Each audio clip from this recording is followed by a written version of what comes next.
football. You know what time it is. Professional. Gentlemen, y'all know what time it is. Oh, yeah.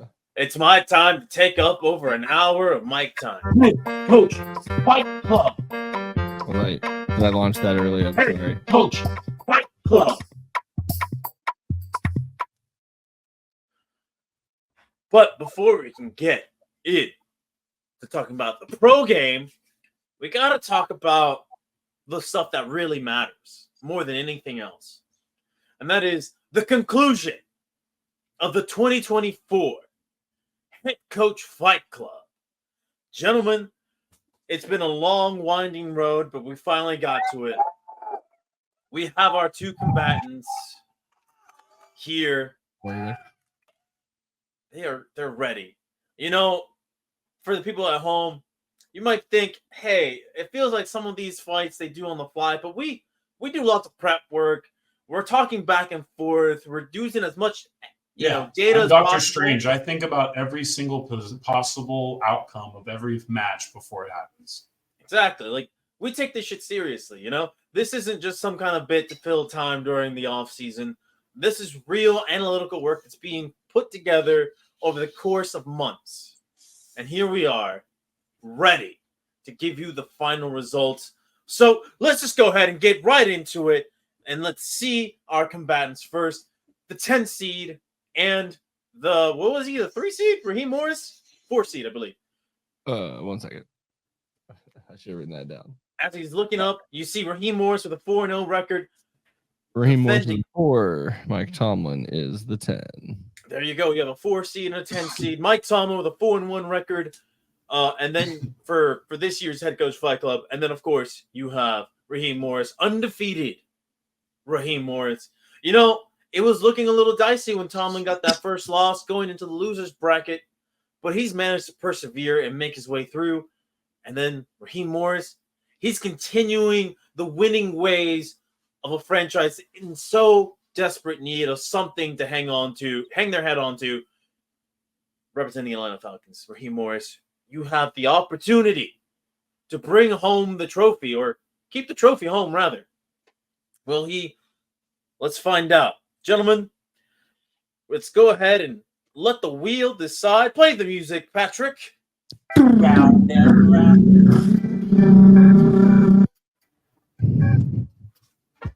And we got We're so close to having an Amine. So close. Gosh, you know, this is going to be a tough one. And, you know, I lead things off, but today I want to go second. So would either one of you gentlemen care to go first?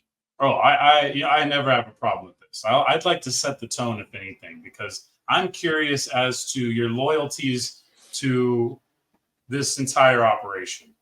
So I decided for this fight that I would look at a great institution of science, one that historians will look back on and say, if there's ever one way to judge what one thing is better than others, this did it the best. And I'm thinking no other than the television program, The Deadliest Warrior, where I have decided to put together these two opponents side by side and break down how they would fare in a few different categories to make my ultimate decision. And how this applies to a barroom brawl. And how it goes to a barroom fight. Exactly. They're very specific to that. Now, I also am aware that I still have one regeneration left to use. And since there's no other time to use it, we're obviously going to do it today. So part of this is, how do you regenerate? Okay. I'm going to choose, since both of these men played college football, I'm going to choose to go back to their college football days. For Mike Tomlin, this is 90 to 94. Wait. You don't get to use it on both of them. No, Yeah, this is Deadliest, but this is Deadliest Warrior. I'm going to only use it on one, but I'm going to explain to you how I chose it. Okay, I see where you're going. I was like, wait a minute, what's going on here? You got me. The hard count.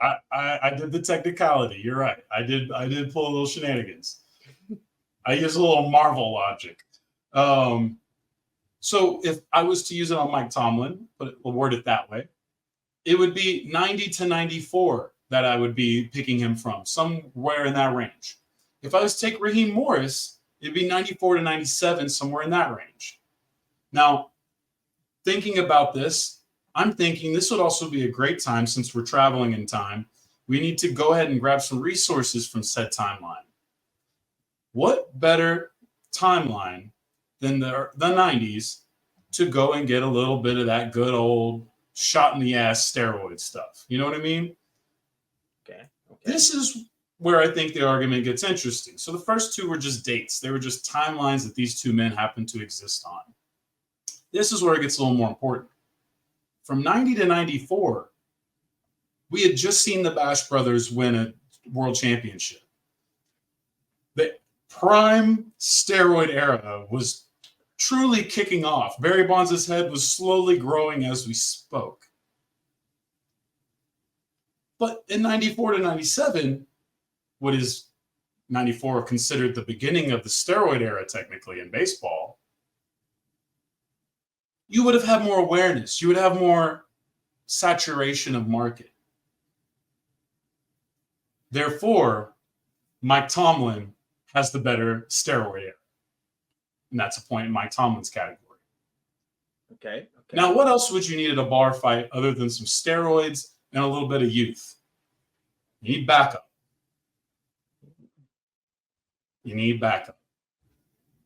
For Raheem Morris, this is troubling. Now, he does have a defending Fight Club champion in his corner. It's somebody who's not a fan of the franchise, but wants to see his undefeated honor continue. Arthur Smith will be a part of this entourage. But after that, it gets tough. You know, you go back to Big Donald Penn. You remember that guy? Yeah. He looked like somebody you didn't want to fuck with. Raheem Morris coached him in Tampa. Gerald McCoy, size is good, but Gerald McCoy's a nerd, and I love him for it. I don't know if that's a good one, but I'll give it to you because he was a motherfucker in his heyday. Perhaps the biggest wild card, and the second time he's getting brought up on the podcast today, amazingly, LeGarrette Blount. That's right. He was butt. Garrett Blunt. Lee Garrett. Lee Garrett gonna smoke a blunt. Okay? That's a pretty solid entourage. I can't hate on that. But unfortunately, Mike Tomlin just absolutely wipes the floor with this, because we're talking about a group that I actually had to trim down. Now, there were actually some other people that I could have mentioned, but I notably redacted a couple of people from both Tampa Bay history and Pittsburgh history, both of them having to do with serious legal allegations that I thought were not funny, and use it basically, especially with the Pittsburgh guy. You know, they used to have a quarterback there, nefarious. The joke writes itself. I passed on it anyway. So I hinted at it. If you know, you know. If you don't, I'm not going to explain it. So, and there's also one for Tampa that's way worse, but that one's a sleeper, and you probably don't remember that one. His dad was a Hall of Fame tight end. That's the only thing I'll let you know. That's right. With old ladies. Yeah. So the backups for Mike Tomlin: James Harrison, Hines Ward. Already right there. Two motherfuckers right there. That's already. Terry Bradshaw just mumbling some Cajun. No, Terry actually wouldn't be there. Terry doesn't support Mike Tomlin. There's beef there. We're not going to get into it. Terry's old and has CTE. He's of his time. Troy Polamalu, Yeah, nice guy. Raheem Morris's posse then. That's fair. Nice guy, but like on the field, it was. But can you doubt Polamalu's dedication to his teammates? Do you not think that you would activate football Polamalu in a bar fight? I think you would. You would. Another underrated one, Marquise Pouncey. That's a good one. Marquise Pouncey is a big, scary dude, and we know for a fact played with at least one serial killer. Mason Rudolph, he can call Raheem Morris the F word. Or the N word, sorry. And I forgot the guy's name, but the Villanueva guy who was their lineman, still possibly their lineman, that was super, like, all the NFL players or all the NFL fans, those NFL fans we're like super in love with because he was an ex-military guy. Him too, because we all know that like you're going to want to have the military guy too. And that's a 2-0. Alejandro Villanueva. And that's Spanish-American offensive tackle. And that's actually a 2-0 kind. I think you have to lump in the steroids and the timeline together. His name is Ignacio. Wait. So we're only going by their time as head coaches and not like Raheem Morris's time as a defensive coordinator. Correct. Only head coach, because I need to know the loyalty. And that's the other thing. Would any of these people be loyal to Raheem Morris? He's not been that guy as a head coach. So Mike Tomlin, I know Antonio Brown's not going to show up. In fact, Antonio Brown's going to be on Raheem Morris's team for damn sure. But that's still not enough. I think there is no way that you can analyze this fight scientifically and not have Mike Tomlin come out to be the winner. And that's what I've decided to nominate. Oh, well, let me say this. Greg Olson was an offensive coordinator for the Bucs team that Raheem Morris coached. You mean, Greg Olson, the tight end? What? No. What? Greg Olson, the American football coach, the former quarterback coach of the Seahawks. He's another guy named Greg Olson. I was like, what did I thought I missed something. Again, my point stands. Obviously, you gentlemen can look at this in any way you choose, but I think if you look at the scientific nature of how I've decided this, that there is only one answer that you can come up with scientifically, of course. All right. Well, I'm gonna go ahead. And like I said, I'm gonna go second. Now, Bethke gave us the scientific breakdown. I'm gonna paint a picture for the audience at home how this scenario plays out. Right? I don't have any primetime rewinds, anything like that. But I do have a very funny imagination of how this would transpire. So, gentlemen, if you allow me, I will give you guys a story of how this championship series would conclude in my world. So you have Mike Tomlin, Raheem Morris. You know what? They've been invited to Pass the Rock's very own bar, right? We have a bar in this world, and it's kind of like a pre-fight celebration. You know, we're allowing them to come in. Rocks. We pass you a glass of whiskey on the rocks. There you go.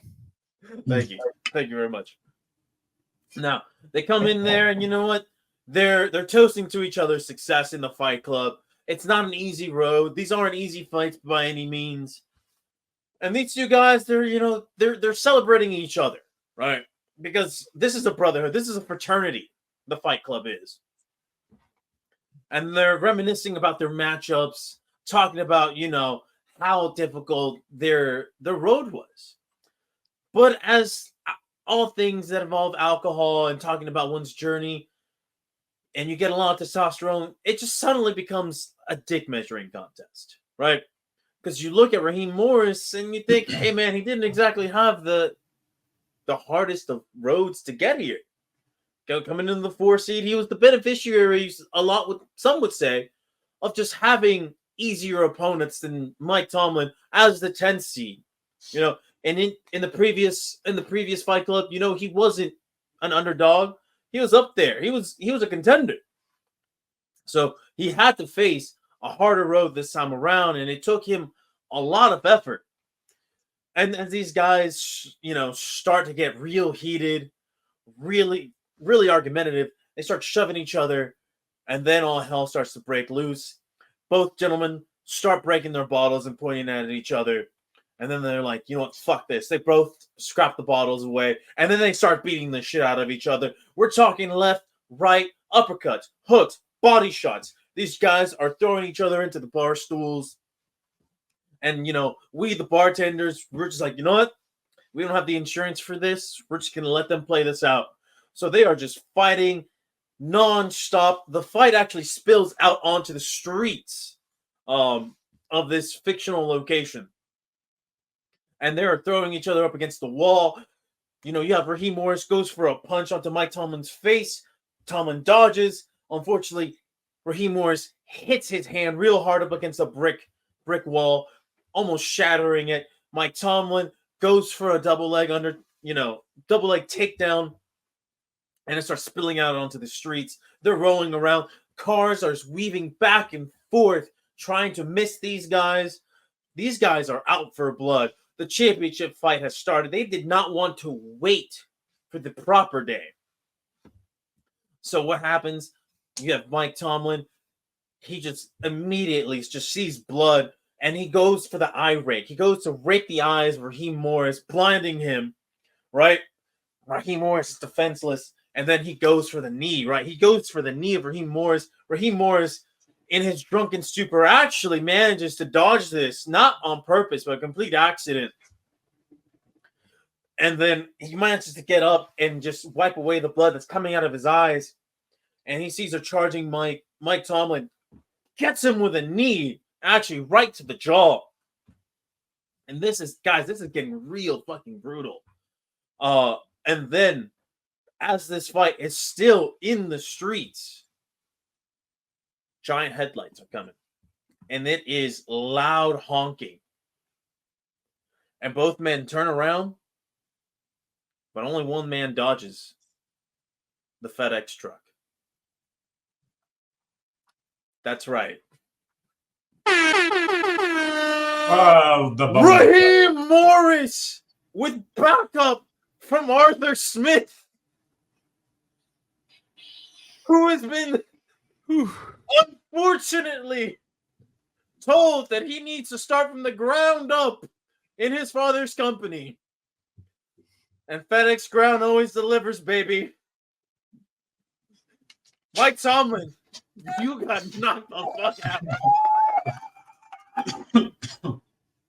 Damn. Arthur Smith with the assist. Follow that up. I know you guys love that one. I thought about that when I was on the shitter earlier this morning.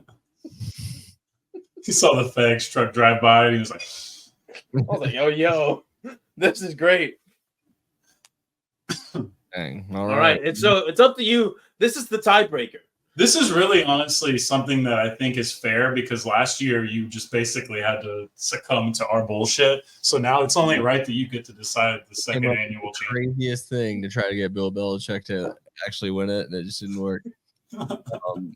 Which is really funny because that's when you decided to succumb to the bullshit, and then the bullshit. Yes, exactly. Yes. Yeah. So this is gonna be. I don't know if y'all heard that or not, but don't worry about it. Yeah. Okay. I dropped a golf ball that I was just playing with in my hands for no reason. So we got the head coach fight club, the rap party, you know. There's one fight left. Sunday night. So on Friday night they get together. They're hosting awards. They give out the MVP of the tournament already, you know, because it's got to be non-championship. So Raheem Morris gets that. The underdog of the year goes to Tomlin because he came in as a 10 seed despite getting to fight Kevin O'Connell in the first round somehow still. And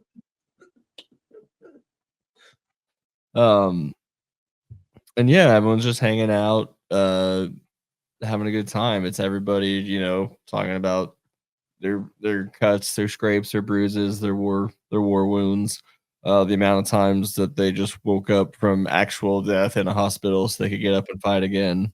And eventually, you know, it's just going to be a party. And this isn't like a pop champagne party. This is like a Jerry Jones just debauchery party.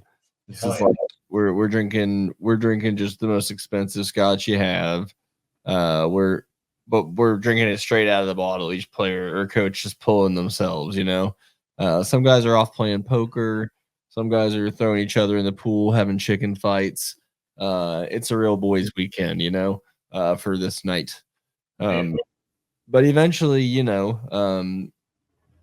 things get heated. You know, you didn't have alcohol, and all these guys are all teed up, of course.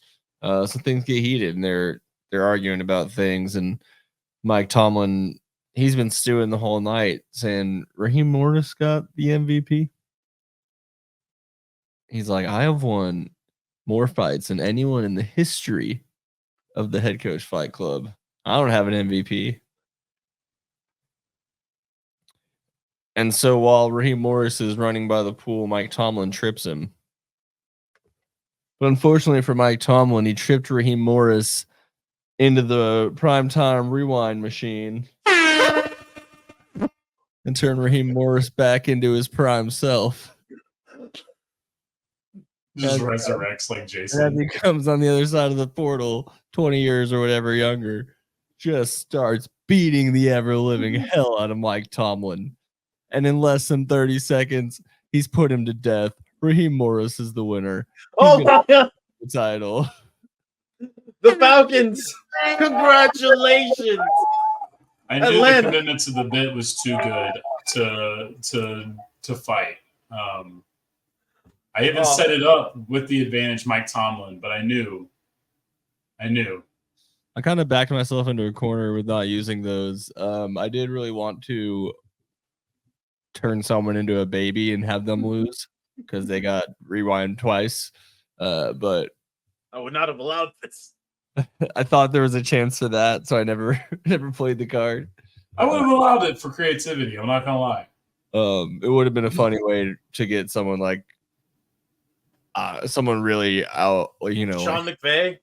Like Sean McVay to beat Dan Campbell or something. I would have to turn Dan Campbell into a baby. There's no other way.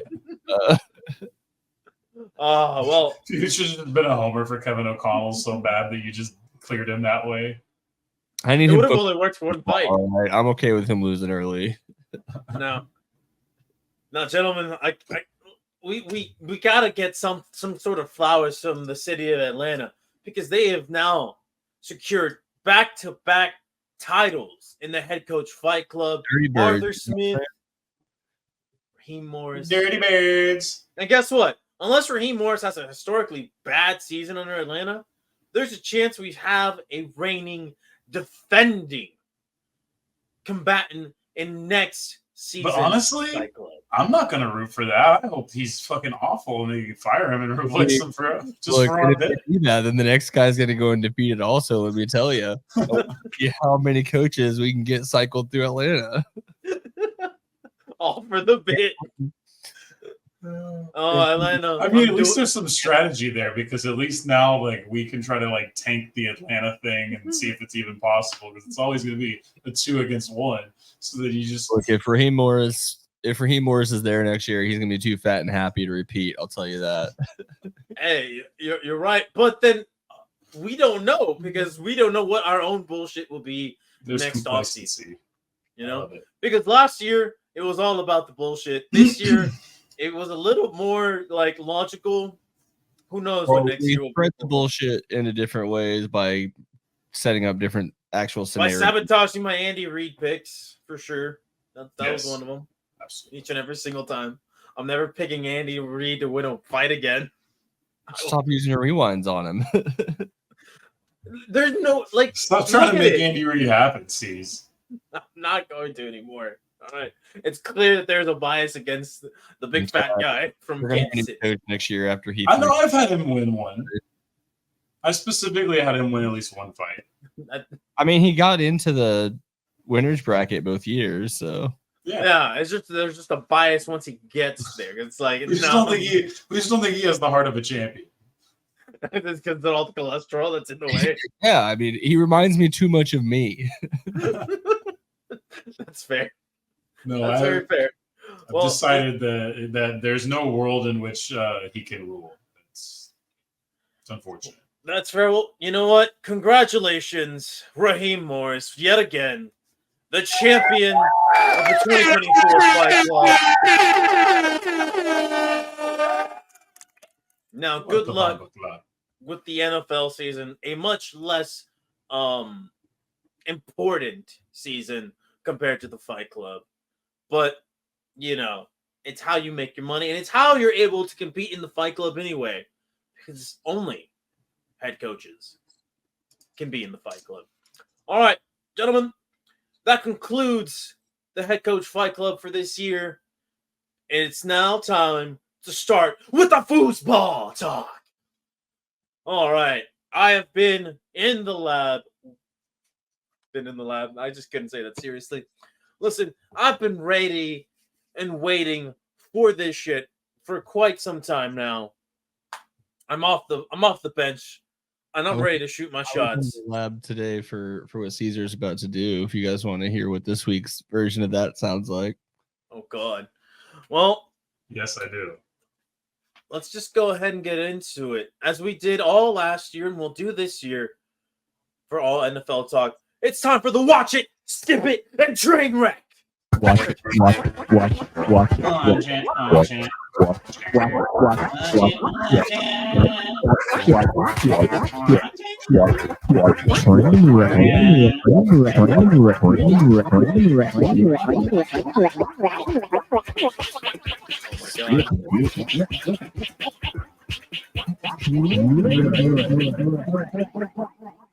Oh, that went so long.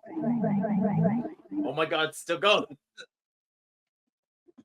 Oh man, I That's hope the club mix. That's the club mix. You don't know anything about that. It's gonna change every week. Oh God. Okay, good. All right. I'll max it out at 30 seconds. Heard. Well then, gentlemen, it's week 1. The season kicks off tomorrow, right?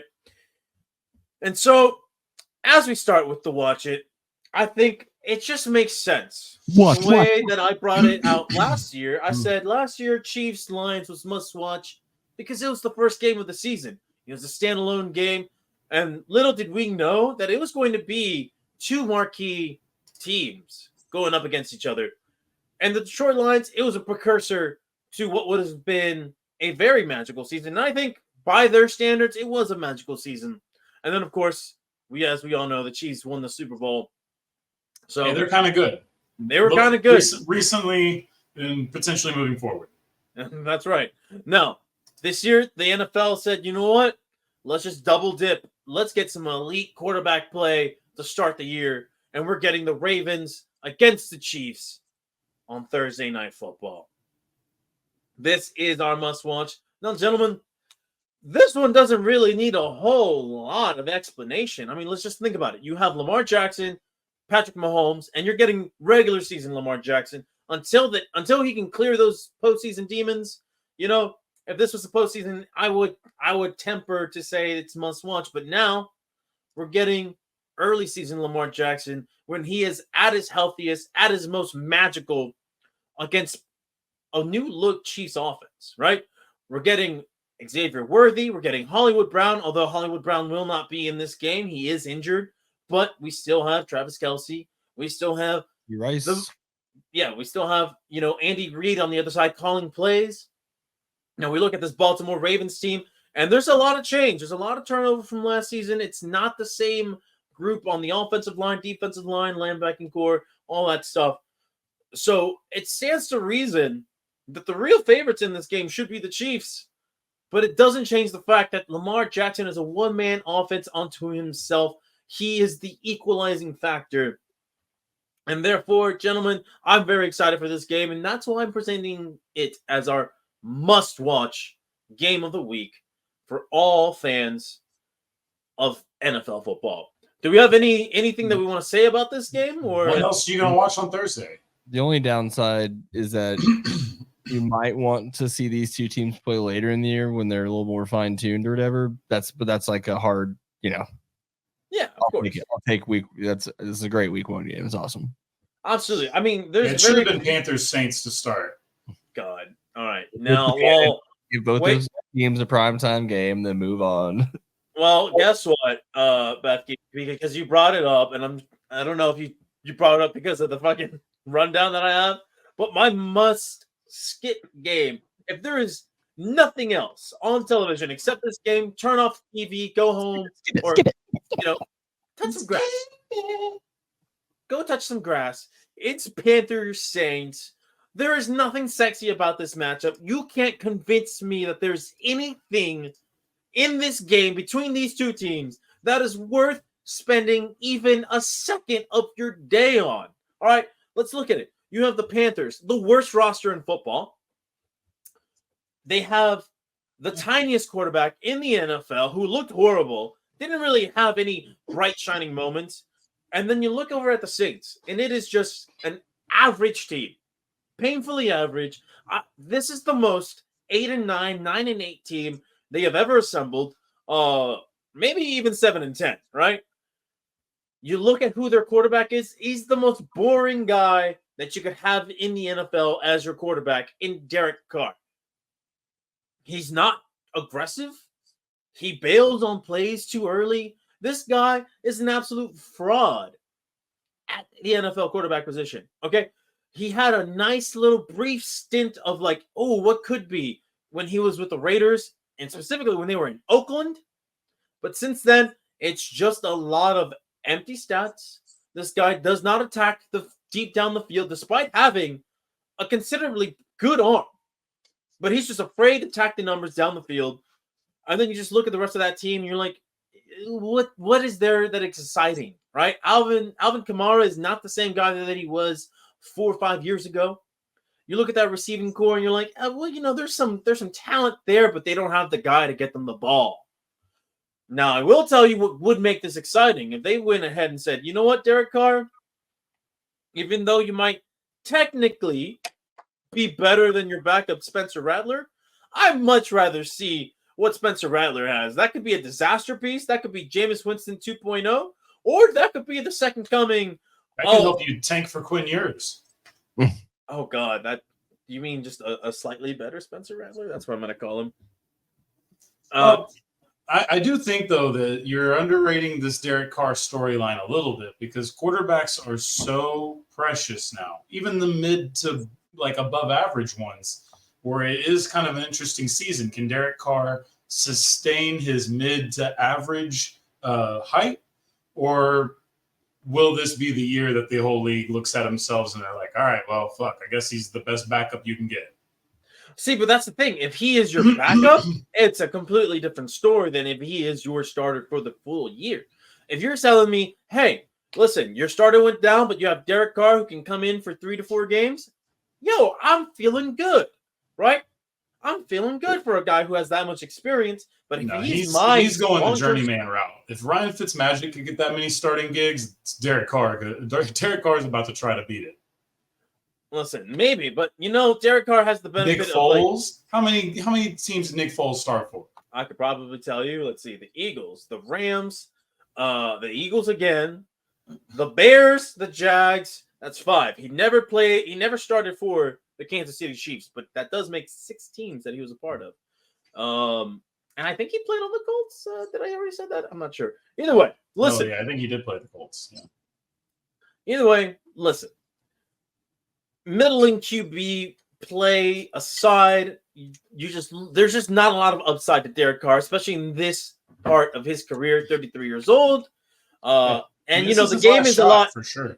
Yeah, this is his last shot, and he's not been looking great. Like you could cherry pick his numbers last year and be like, oh, he threw for a high percentage and low touchdown to interception ratio. Yeah, he threw for a high percentage because the guy is scared of those tight window throws, those down the field passes. And then you look at Dennis Allen, he's a sitting duck head coach, right? There's just not a lot to love about this team. And then you look at their opponent, and there's really not a lot to love about that team, because that is a team that's going to be in the rebuild process for at least another 2 to 3 years before we see anything meaningful from them, from Bryce Young and company. So you just save your time. There's so much more out there in the NFL landscape to watch than Panthers Saints. Gentlemen, do we feel the same way? Do we have something else that we want to throw into the bin in earnest? No, yeah, this is a great call. Yeah. All right. Now, I did want to read this out. I know it's not an exact way to look at this, but I did see someone put this together, what the Panthers have traded over the last few years. So they've basically given up Caleb Williams, Christian McCaffrey, DJ Moore, 3 firsts and a second for Bryce Young, DJ Johnson, and 2 fifth-round picks. Yeah, that's terrible. And think about it. Bryce Young, in order to justify this, right? Bryce Young would have to have The I don't even think if he was even if he's the greatest quarterback of all time, that's a tough. yeah, well, like he would have to be near the top. You know, he would have to be near the top. You're really hemorrhaging your roster there. You are, and then you look at it. They just recently cut a former second round pick from I believe like 2 seasons ago, and a lot of that draft class is already gone as well. So they've been bad at drafting as well. So that you're talking about a already bad roster getting worse, and they don't have the resources to get better because they keep fumbling things. Like hey, you know, we have these great pieces. Look at is it DJ Burns or Derek Burns? Or maybe I'm getting it wrong. Brian Burns. Brian Burns, right? Yeah. Brian Burns.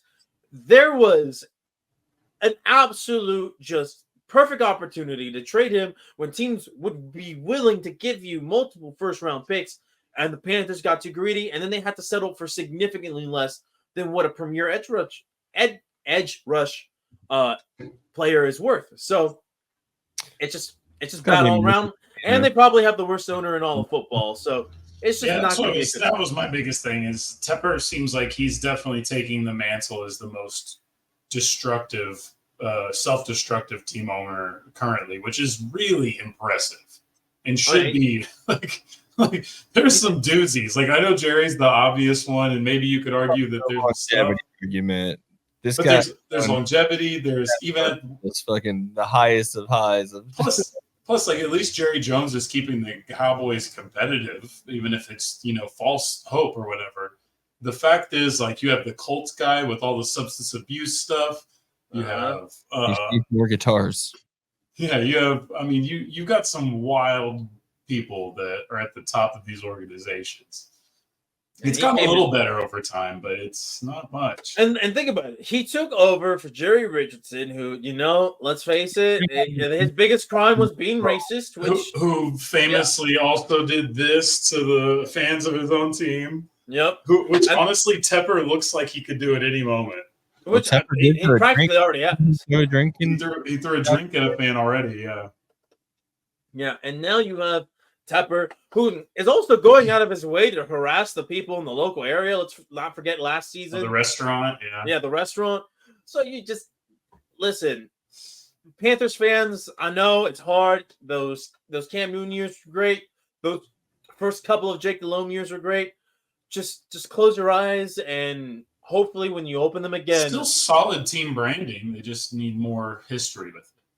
Yeah, hopefully the next time you guys open your eyes, have draft picks again. Better situation. But until then, all your games are definitely contenders for skip it as the year progresses. Or they could be contenders for this next category of the train wreck. Train wreck. Although I do feel like train wreck should be a little more reserved for teams that have more stakes. Absolutely. Either have more stakes. Now, listen, the train wreck category is very flexible. All right. It's very malleable. And it can fit whatever definition it needs to fit.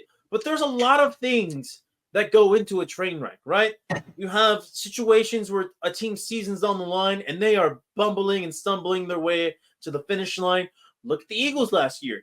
I'm pretty sure I put them in the train wreck category multiple times because they were a train wreck. Yeah, they deserved it. You could have train wreck because of the personalities of certain coaches, players, right? Especially if they're players in very important positions, like our first contender for train wreck game of the week. It's Jets-Niners, baby. Now, you have Aaron Rodgers, the ayahuasca king himself, coming off an Achilles injury. Reports from training camp don't seem to be too great. It seems like he's already kind of getting on the team's nerves, which, shocker that would happen, right? Oh my God, who could have seen contentious Aaron Rodgers just pissing everybody off? Not me, right? And then you have the 49ers coming off a Super Bowl loss. And let's face it, the history of the Super Bowl losers in the following season, not great. Not great. I believe 28 of the last 30, if I'm remembering the stat correctly, made their Super Bowl again the following year. And those were the New England Patriots. And the Buffalo Bills twice. Of the third, well, I think Three you do the times. 30 years. Yeah, Oh, and then 30. the Bill. Yeah. Yeah. But I believe maybe the Bills fit into that category. Either way, Well, not yeah, a lot of teams they make lost it. 4 straight years. That's like Yeah. no other sports team will ever accomplish that goal. No, ever, never. That is, that in itself is history making right there. Even if it's a bad like history to have, it's still kind of impressive. But back to this, you have the Niners, and you look at it, the off season, they had those contentious contract negotiations with Brandon Ayuk, Trent Williams, and then this past weekend, I believe Ricky Pearsall, their first round wide receiver, he got involved in an incident where he got shot. He's luckily, nothing too bad. He's only going to miss 4 years. In all fairness, let's make sure to give this one because he got shot in a robbery, it was an attempted robbery on the street. Like this poor guy was just walking down the street and got robbed. He got robbed.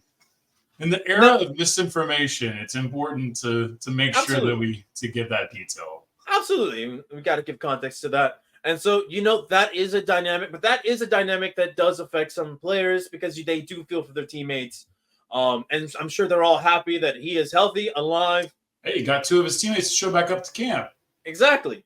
And I don't know what that says about those players because Trent Williams said, I saw what happened with Ricky and I had to sign. I'm like, man, you got to choose your wording a little bit better, Trent. But you know what? You go at it. You go for it. But there is good commitment, I guess.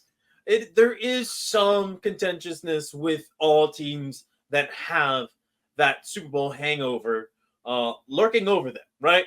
Because there's now going to be added pressure. You are the top dog in your conference, and there's going to be teams gunning for you. Will the players feel as motivated to continue to try to push for another Super Bowl, right? Because 2 Super Bowl losses in 5 years, that's tough, right? And then you got other guys who are looking to get paid as well. I believe Deebo Samuel is coming up soon. He's going to want to get paid again. And then, hey, does Brandon Ayuk missing all that training camp, is that going to affect him? So you have a little bit of just some things stirring in the pot on either end, right? With the 49ers, it could very well be, they're a tight ran machine or, a well-ran machine. And then you look at the Jets and you're like, that's a disaster waiting to happen. We could see a blowout, right? Easily. And I believe it's a Monday night game. This could be one of those terrible Monday night matchups. Or we could see a close game and it's going to be fireworks. We don't know. That's what makes a train wreck possible. So I think also there is the factor of, hey, what if, and we're not wishing this on him, but what if Aaron Rodgers gets hurt again? He is in his 40s. He may not get another Achilles injury, but let's face it, once you get into that age and you start suffering lower leg injuries, they're going to start to become a little bit more frequent as you play. So there's always that possibility. And their backup situation, again, not great, but not terrible as it was last season because I believe they have Tyrod Taylor as their backup. I think we talked about that. Mm-hmm. So now they have a little bit more competent play other than Zach Wilson. And now my other contender, and this one might be a surprise to some, but not to me, since I picked it. Packers-Eagles. Now, why would this possibly be a train wreck? Because it's the first game ever played in South America by the NFL. And there's been a little bit of stirring in the pot. There's some concerns some of the players have. And that is, in Arena Corinthians, green is essentially a forbidden color to be worn by the team. Corinthians, a soccer team in Brazil, famous rivals of them, wear green, not allowed in the stadium. However, good thing they chose the fucking Green Bay Packers and the Philadelphia Eagles. Yep. And then here's something else that the Eagles did that I think was really funny. And if you told me that Nick Sirianni came with, so is it white versus black jerseys tonight for the game? Yeah. So no, it's going to be the Eagles are wearing. They are the designated home team, right? Okay. Designated home teams can choose their own jersey colors, right? Mm. The Eagles are going with white jersey, black pants, black helmet, in ode to the team colors of Corinthians, right? Forcing the Green Bay Packers to be in green. I don't imagine that this 50,000 capacity stadium is going to have a lot of Packers and Eagles fans filling up the joint. You're going to have a lot of locals too. So who knows? That might. So they're just trying to get. They're just trying to get the crowd to fucking boo the shit out of Green Bay the whole time. Absolutely. I hate that. And here's the thing. You know, that's great sportsmanship, but as we know, Bethke, you have famously said this about sure. Yeah. This is something that you've mentioned about soccer fans. They're a wild bunch, right? So there could be something that happens in the crowd. We don't know. I expect this to be terrible. One of your star players has already gone his podcast and gone viral for his thoughts on it. AJ Brown? I'm stunned by it, huh? Are you talking about AJ Brown or Jerry Slay? Big play Slay. Yeah, he was basically like, all the family's staying home. Basically, they told the players that they just have to stay in a hotel the whole time. Well, I would not want to have to worry about thinking about anyone besides myself in that situation. So I'm glad you brought this up, Bethke, because this is what I got from the PHLY podcast. Because All City, who's going to eventually get us on their feed, All Nation, bro. That's right. So we'll handle we'll call it the S because they don't use vowels. So we'll just be S instead of USA. We'll just be the S. Fair enough. Now, on this podcast, I believe Zach Berman, one of the Eagles reporters, talked about what the Eagles are going to do for this. So they're going to treat it like a normal road game in that they fly out of Philly at 10 a.m. their time. They get into Brazil 10 p.m. and immediately just go into the hotel. They're going to do their walkthroughs, and that's about it. Like a lot of teams that travel, on the road, say the Cowboys going to Philadelphia, they do the very similar thing. They don't really have a lot of time for sightseeing and whatnot. It's not like the London series where teams get a few days to actually tour the city. This one, it's like, nope. You just go into the hotel, you do your walkthroughs at the stadium, and then you play your game, and that's it. So they're treating this as a normal game. They're not really leaving anything up to chance. And good call, because there is a lot of political turmoil in Brazil right now. If you haven't heard about the whole Twitter ban, there's a whole thing on that. We'll see how the game is reported on via the internet. And that's kind of a little bit of a train wreck on the NFL's part. It's like, do some more homework, do some more research on the countries that you are asking to host these games. Or you're going to have situations like these, right? So let's get to the team parts of how this could be a train wreck. Well, the Packers themselves, I don't believe will be a train wreck of a team. I think they are top to bottom, a very well-balanced team. They're going to be good. How good they can be will remains to be seen. But I look at the Eagles. Nick Sirianni, clearly on the hot seat. All right, they bring in Kellen Moore. Kellen Moore has mixed reviews as an offensive coordinator in the league. He's coordinated 3 top 10 offenses, but he has his own weaknesses. Bethke can attest to it watching them. They sometimes get away from whatever it is that they are telling you that they're going to do. So you call it the no identity offense. And that he literally calls it the no identity offense. I don't know if he calls it that anymore. He hasn't said that in Philadelphia. So yeah, there's a reason he hasn't said that in Philadelphia because it didn't go very well for him in Dallas. Yeah. And then with the Chargers, it was a mixed bag. You could say, he didn't have the best receiving core to work with. He had hurt, injured running backs. All very valid reasons for not being able to have a great offense with Justin Herbert as your quarterback. But now you look at the Eagles, you lose Hall of Fame center, right? Who takes over for him at center?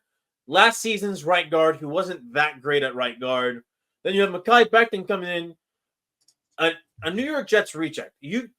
I don't love reclamation projects, especially when they come from bad teams. And he's now your starting right guard. You look at your receiving core, you have 2 great starting wide receivers and then no depth behind them. I know Jahan Dotson got traded there, but he has had a mixed bag of sorts as a receiver for Washington. Well, hey, look at your running back situation. Yo, man, Saquon Barkley. But you look at the more advanced numbers, and Saquon Barkley starts to not look as great as his reputation would kind of let you to believe, right? He's not great. He's not as great after contact as you think somebody built like him would be. He's not great before contact as you think somebody as fast and explosive as him would be. And you can kind of chalk that up to the Giants just having a shitty offensive line, which could be true, right? So we'll see how he does. But there's, again, not a lot of depth behind him. Will Shipley and Kenny Gainwell. Not feeling too great if Saquon Barkley goes down, which he has known to miss some time.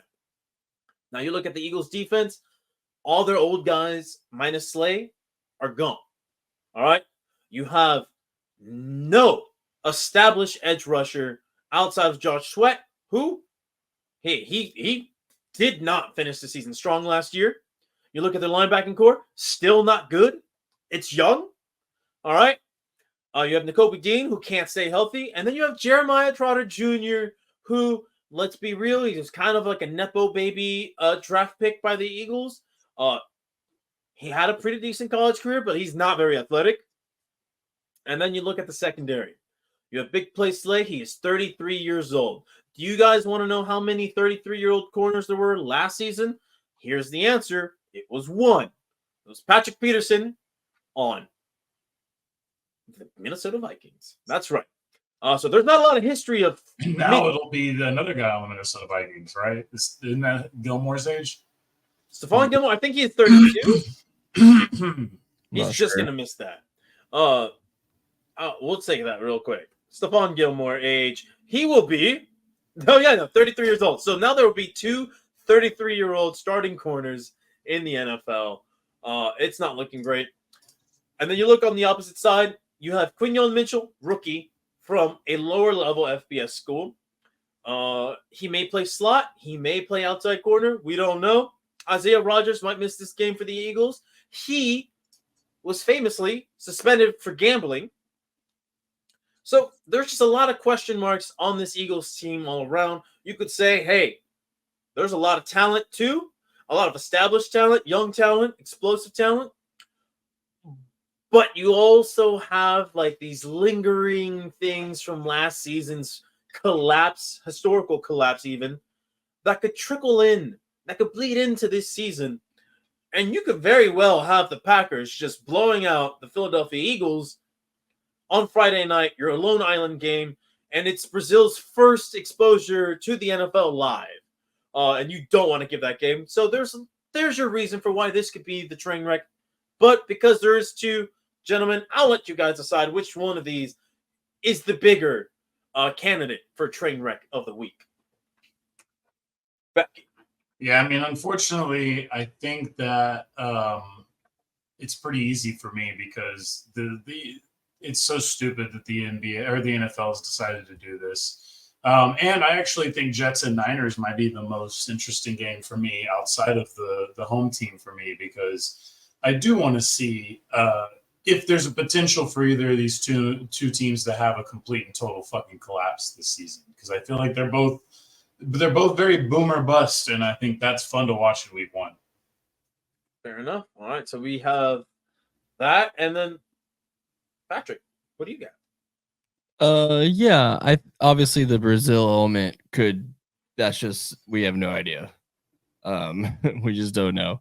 I like to think the NFL will invest enough money into keeping it chill over there for the most part. Because they are pretty corporate with their big events. Even when they're in other places, they're still very corporate. So, yeah. But Jets 49ers, if Aaron Rodgers gets hurt again early on, man, that's prime train wreck. So it's a tough pick. I'll go ahead with the Brazil one because I think that's chalk. But all right, well, there you go. And then that kind of goes now into previewing our teams for the week one. Now, gentlemen, I did lay out all these reasons why this could be a train wreck game, but then let me give you reasons why I have hope for this team and what I feel that the Eagles could do against the Green Bay Packers.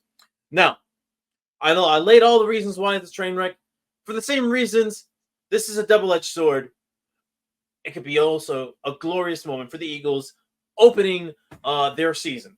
Now, let me tell you something about Nick Sirianni. Besides having one of the more punchable faces in the league, besides doing a lot of pandering to the local fan base, and besides just not really having the chops when it comes to X's and O's, there's one thing that he has gotten done consistently since taking over for the Philadelphia Eagles back in 2021, and that is he's undefeated in season openers.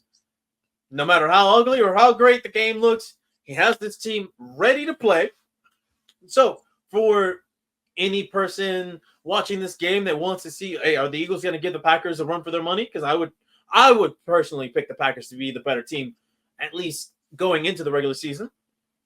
Yes, because you have A.J. Brown, you have Devontae Smith, you have added Jahan Dotson, you still have Dallas Goedert, you still have 3 pieces on the offensive line that you can count on, right? You can pick Lane Johnson, Jordan Mailata, Landon Dickinson. Right? You have Jalen Hurts, who's a man on a mission to prove that last year was a fluke and that he's actually closer to his 2022 version than he is his previous year's version, 2023.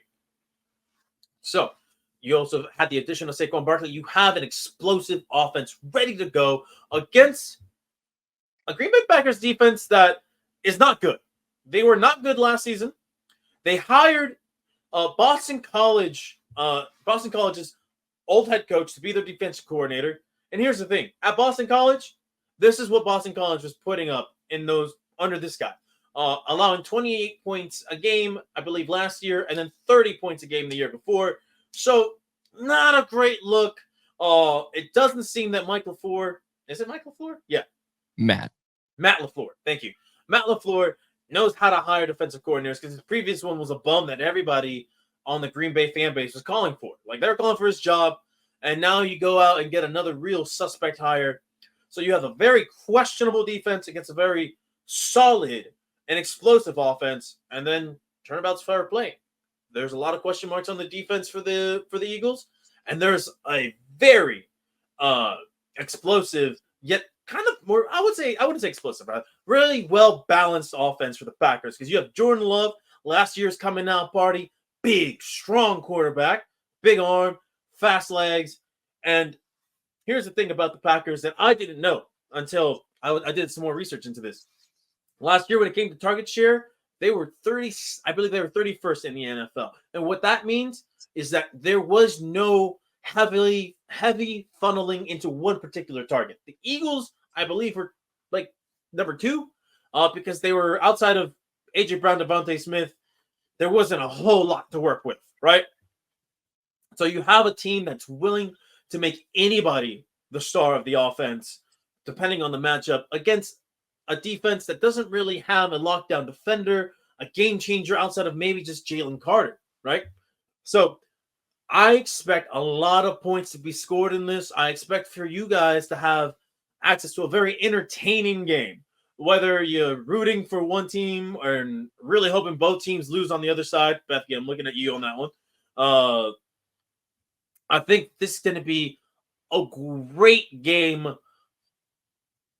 but don't hold me to that take, because if it turns out to be a train wreck, I'm just going to be like, hey, fuck it. This was a train wreck. This was a train wreck contender. So there's that. I mean, there is a nice cop-out angle here with the NFL putting together another completely stupid attempt to grow the game internationally. Yeah, it's just yeah. So there is that. But now, guys, let's preview y'all's teams. Now, I have it here on the rundown. For SEO purposes, Bethy's going to be our closer because he does rep the team with the biggest brand in all of professional sports. So let's just go ahead and Vikings Giants. Listen, Patrick, you have put down that your team will win 9 games in a tough NFC North. And I think this is where it starts. Worst team in the best division in football. That has to account for something, right? And I'm looking at probably one of the worst teams in the most average conferences in all of football. This should be one of our games that we need to win if we're really gonna try to be a competitive team at all. You can't lose to the Giants. Yeah. Now you Yeah, have Daniel Jones without you saying do have some significant injuries, if I'm not mistaken, on both sides of the ball. Hawkinson's out. I think Addison's gonna play. But Hawkinson's definitely out. You have Hawkinson. Then on your defense, you have a couple of injuries here and there. Maybe. I'm gonna look up your injury report real quick. Yeah, so we have a couple of Jordan Addison questionable, Jalen Naylor questionable, and then you have on injured reserve Dalton Risner guard, Jordan Kunisic linebacker injured reserve. You have multiple linebackers on injured reserve. TJ Hawkinson is ruled out, and then of course 4 weeks. Yep, and then you have Mekhi Blackman injured reserve, and then of course JJ McCarthy on injured reserve. So you do have some injuries on the offense and the defensive side of the ball. And let's look at it. As far as QB matchups go, I could not think of a more just matchup that you could possibly get. Because some matchups you have really bad against average. This is two guys who are just very below average. Very uninspiring. You have Sam Darnold going into his 7th year in the league. 7 years of Sam Darnold, damn. And then you have Daniel Jones, who I believe 6 years in the league. You have two of New York's most middling quarterbacks that we've seen in some time, even though Sam Darnold's now a Minnesota Viking. But here's the difference. Sam Darnold, he has a creative play caller, and he has arguably the best receiver in all of football to throw to. I think that this just comes down to the Vikings just have actual weapons. And they have two very good offensive tackles, if I'm not mistaken. Mm-hmm. So that might be all it takes for the Minnesota Vikings to outpace the New York Football Giants. I think Daniel Jones, fool's gold, week 1, boom, calling it. You're calling it, but I'm looking at this team and I just don't see it. He's not ready for Brian Flores is going to throw at him.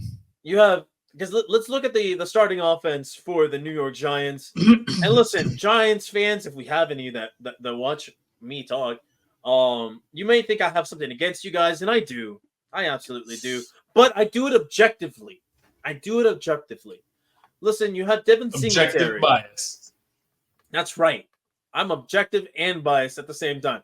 Listen, you have Devin Singletary, who is an average running back at best. Then you have Malik Neighbors, explosive rookie wide receiver. And then what do you have across from him? Wan'Dale Robinson, pass. Darius Slayton. You have two glorified slot receivers that you are asking to play on the outside along with Malik Neighbors. You have a no-name tight end in Daniel Bellinger. And then you have probably a bottom 10 offensive line in the league. Your defense, impressive. Yeah, it's pretty impressive how bad they just continue to do on that side of the ball, or on the left side of the trenches. And then I know you got Brian Burns. Congratulations. And he's next to Dexter Lawrence. And then that's about it. You could say, some people might say Azeez Ojulari is a good pickup. I believe he's a former Cowboy. Bethke, am I not right on that? If he was, he fucking didn't play. Or am I mistaking him for somebody else? No, he's a career Giant. I'm mistaking him for somebody else, but we'll see. Either way, he's okay.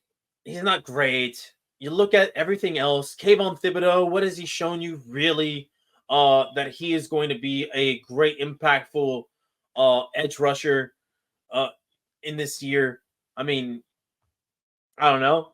I just don't see it with that guy. He had 11.5 sacks the year before, and you're like, Caesar, you're talking out your ass here. We'll see if he can do it again. Right? We can see if he can do it again because his rookie year, 4 sacks. This year, 11.5, or last year rather. If he continues to ascend, then great. You have two great edge rushers and a great interior lineman in Dexter Lawrence, and then not much else to build around that on the outside, right? So you're banking on a big investment on the defensive line to hide your middling linebackers, to hide your less than ideal secondary. So we'll see. I just don't have any faith that the Giants can beat the Vikings in week 1, even if you could say that maybe the Giants have the better quarterback. It's really a toss-up, and it's all kind of a matter of what kind of style of bad quarterback play that you want to see. You got Daniel Jones, who he can run around. Zone read. Oh man, he can run the shit out of a zone read. Ask him to actually play the quarterback position by drop back and just figure it out. Nah, not so much. Sam Darnold. Well, he can't run his own read, and I mean he's aggressive. He might make a splash play or two, and you're kind of just banking on that.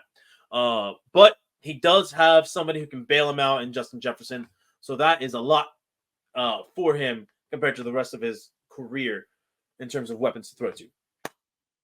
But Patrick, do you have anything that you want to add to this game? Anything that you're looking forward to? Anything that you want to add to the audience, or add for the audience rather?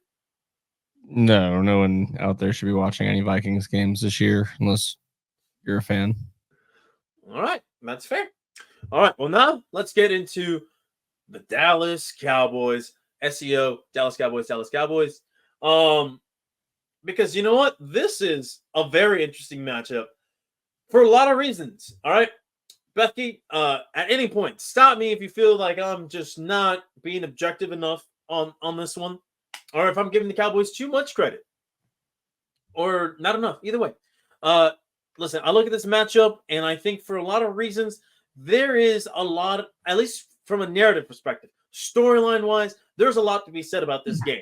All right, you look at the Dallas Cowboys side of things, they finally got CeeDee Lamb back into camp.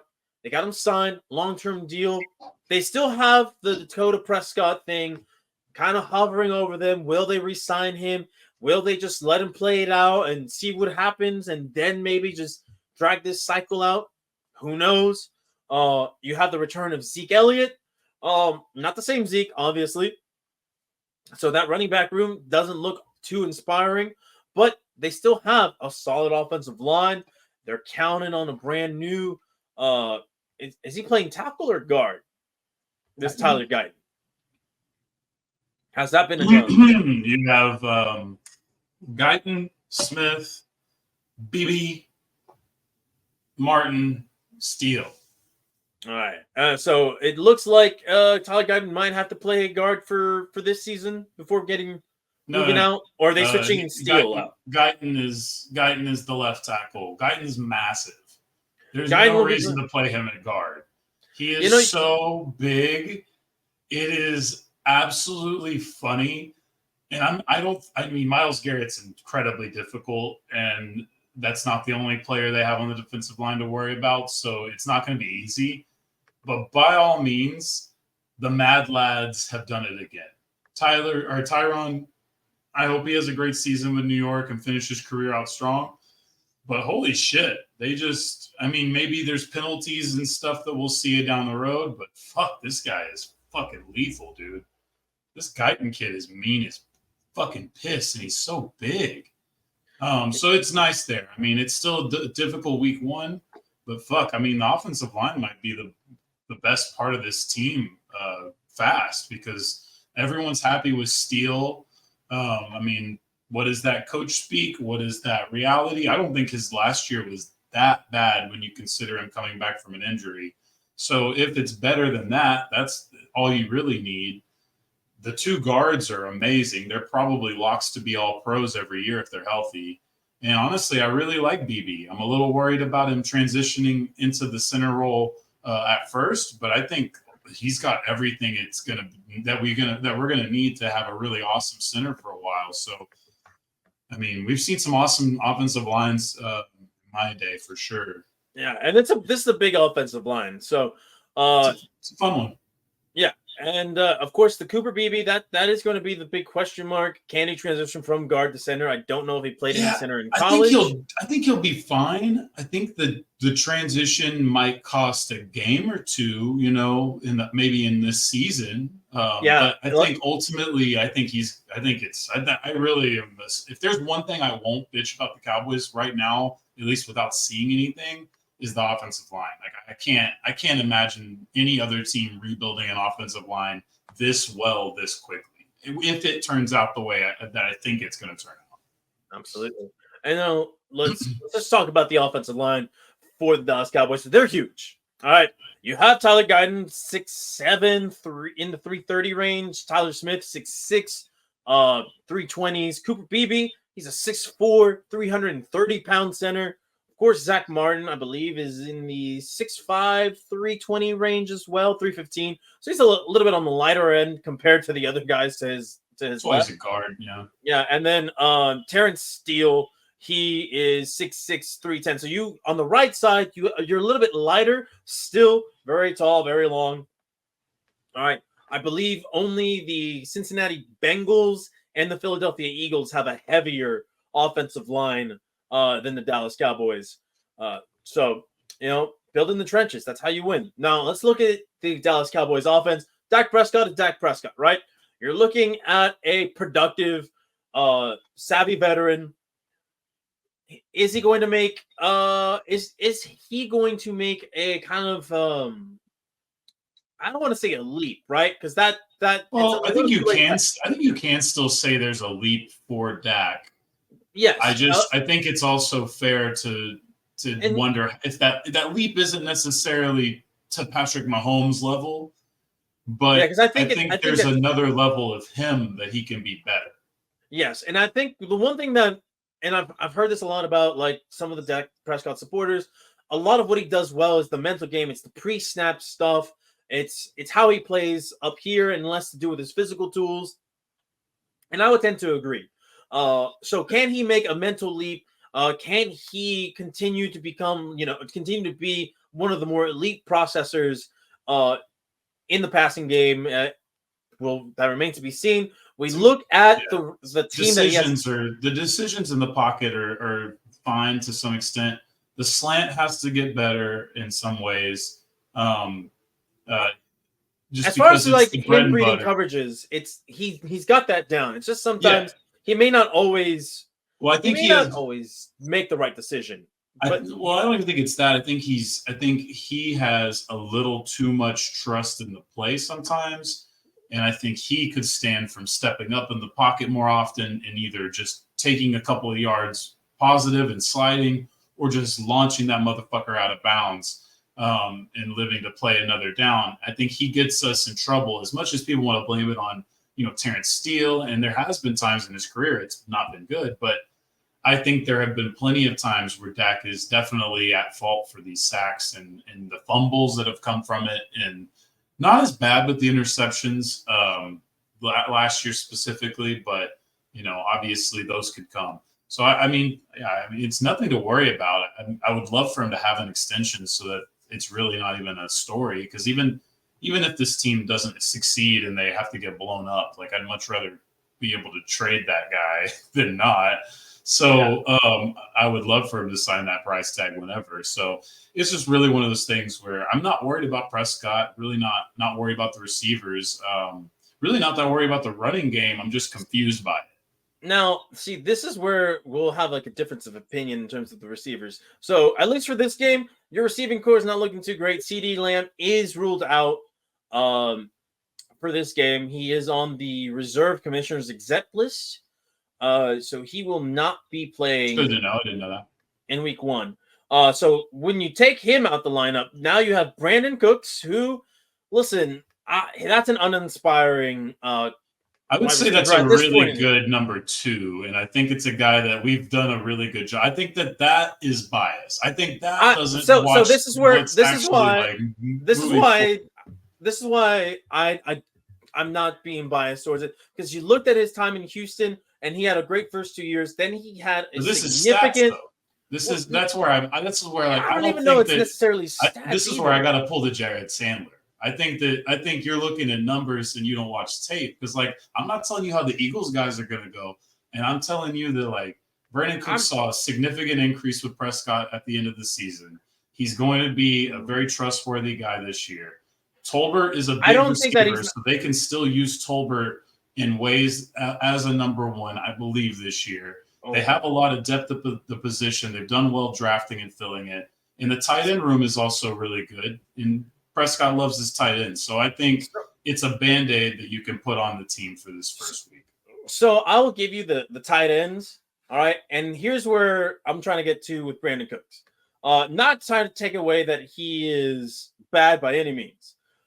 I do think, though, you got a injury-prone 30-year-old wide receiver who, yes, he did at the end of last season become a little bit more trusted target for Dakota Prescott, but I don't think that he is that he's just not the same Brandon Cooks, right? And He you can't doesn't have expect to it. be. He doesn't have I to think be. that I But think I you're- look at the rest of this. But I look think at you're the rest of y'all's depth, minimizing and I the don't. creativity of this. I think that this offense is not supposed to come out and have to rely on a Brandon Cooks to step up. This thing is supposed to be built where Prescott delivers the best version of himself. They're set up with the offensive line. They have a plethora. They have a plethora of interchangeable weapons. The only issue is, of course, I think that if they can't run the ball in a consistent manner, then their whole theory of how this thing will work isn't exactly going to work unless you have CD that you can move around and do with. I mean, that might hurt us in the Browns game, but I really don't think that you could. I think that this team on paper looks bad to a lot of people, and I'm not mad at anybody that doubts the Cowboys, but I do think that there's also part of that blind hatred or blind annoyance that also is kind of making people overlook a pretty damn good team in a lot of aspects. And I think the receiver position is much better than the average eye might think. And I believe that they will prove me right on that throughout the season.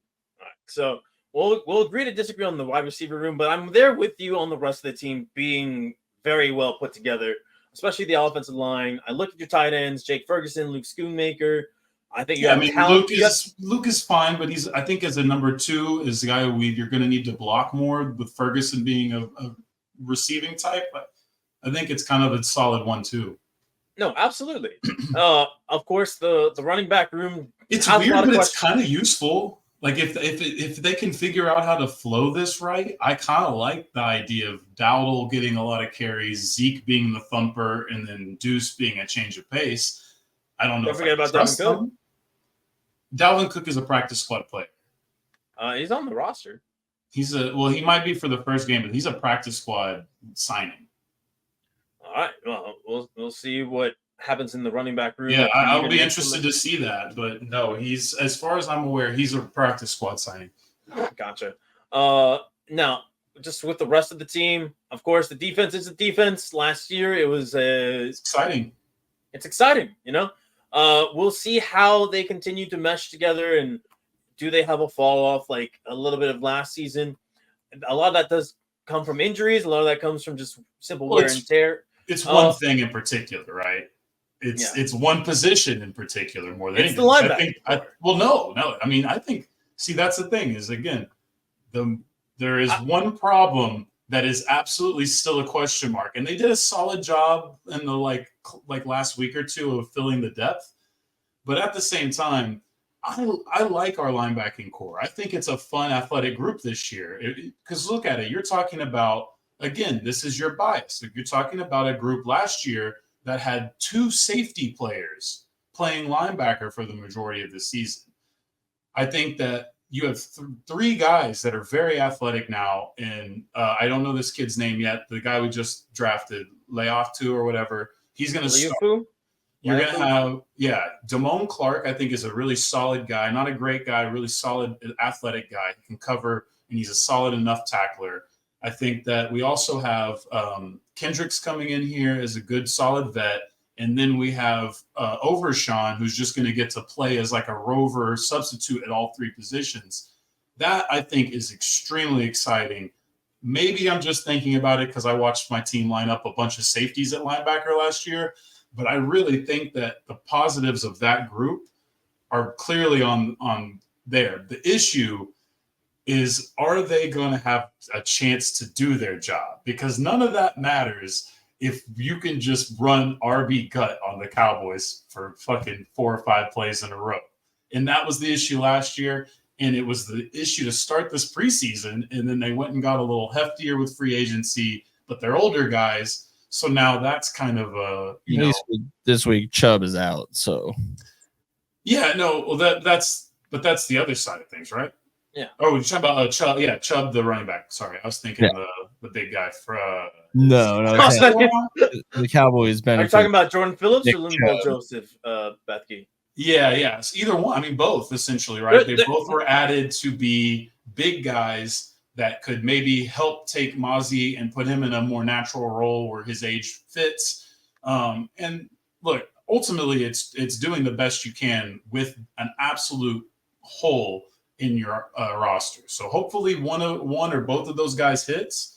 Because if they don't, I don't think Mozzie's ready to take that job. So even if Micah's this assassin that he thinks he is, that Zimmer's going to make it so hard for everyone to tell where Micah's coming from. Even if we survive Bland being out for a while and then get him back and then are this extremely deep and talented safety or secondary group, I still look at that nose tackle position and I'm like, fuck.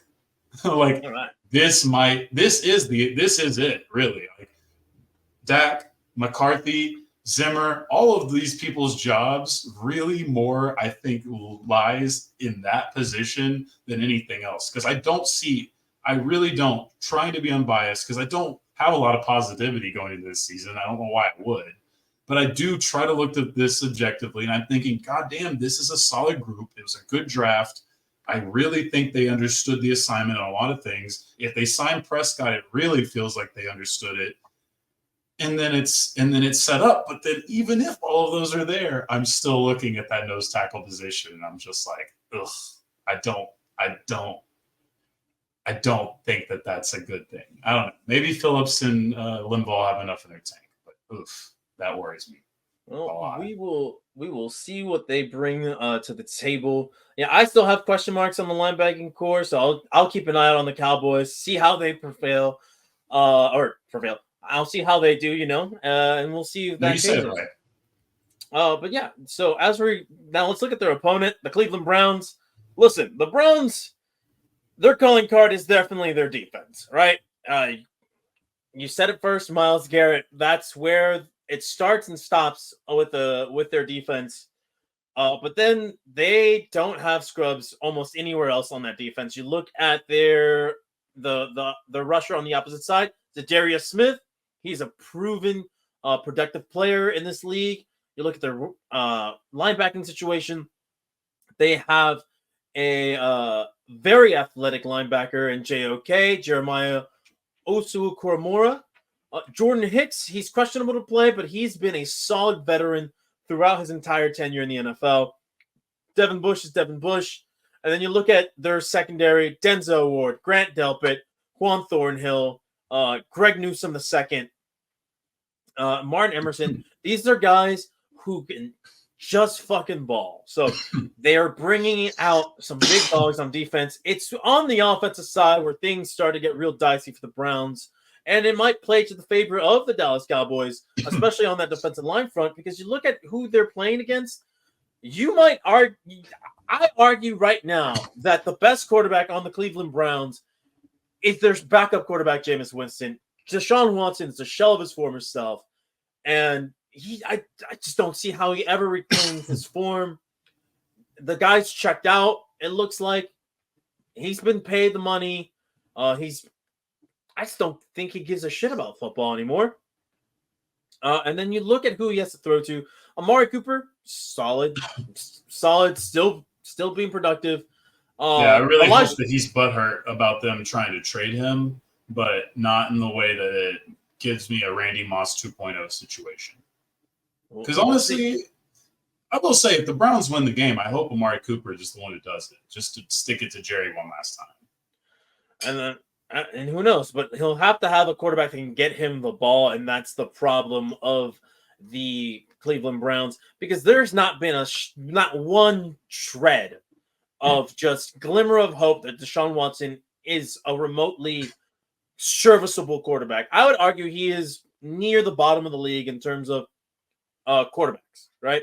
And then I look at Jameis Winston, I'm like, listen, I know he's boomer bust. We all know he's boomer bust. But damn it, when the guy is on, he is on, and I just think he might be a better option for them. Now let's look at the rest of their weapons. David Njoku, solid athletic tight end. Elijah Moore. That'll be important with some of the new tight ends in the team. I mean, even if they're good, they're still young and inexperienced. Yeah. And then Jerry Jeudy. Now, Jerry Jeudy is a name. He's a guy who, like first round pick out of Alabama, wide receiver factory down there. But if there's one thing Jerry Jeudy is known for being, it's a head case, and it's for dropping the fucking ball. All right, he is just not a natural catcher of the football. That's been the biggest red flag of his. Very much in the way that Terrence Williams, for Cowboys fans, he's not a natural catcher of the football. He does a lot of catching with his body and not with his hands. So on paper, you're like, oh, that's a talented number 2 receiver.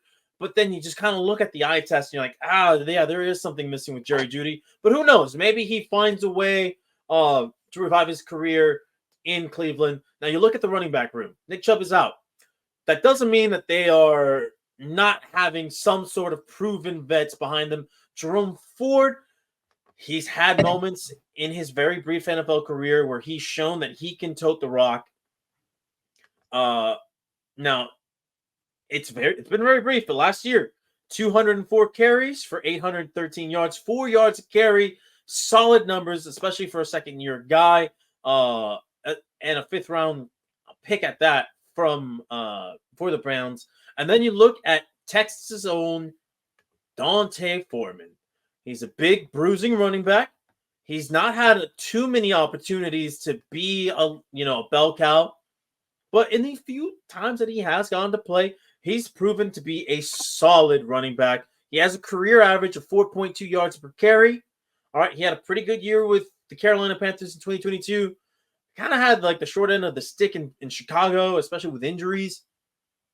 But with that said, he's still a big bruiser. He's well over 235 pounds. Not a whole ton of running backs that are in that range right now that I can think off the top of my head, but he is one of them. So they have something, not a lot. They don't change the game like Nick Chubb does, but they have a lot to present to the Cowboys defense. It's just whether or not they have the quarterback that can make the thing run. So I think this is an interesting game. Personally, I have the Dallas Cowboys winning this game because at the end of the day, quarterbacks mean a lot, and the better quarterback is wearing the star on his helmet. So that's it, guys. I think we've spent a lot of time, way too much time on the Cowboys, but SEO. Somehow our Cowboys Browns preview turned into a long form. Who's the 6th linebacker in the Cowboys rotation?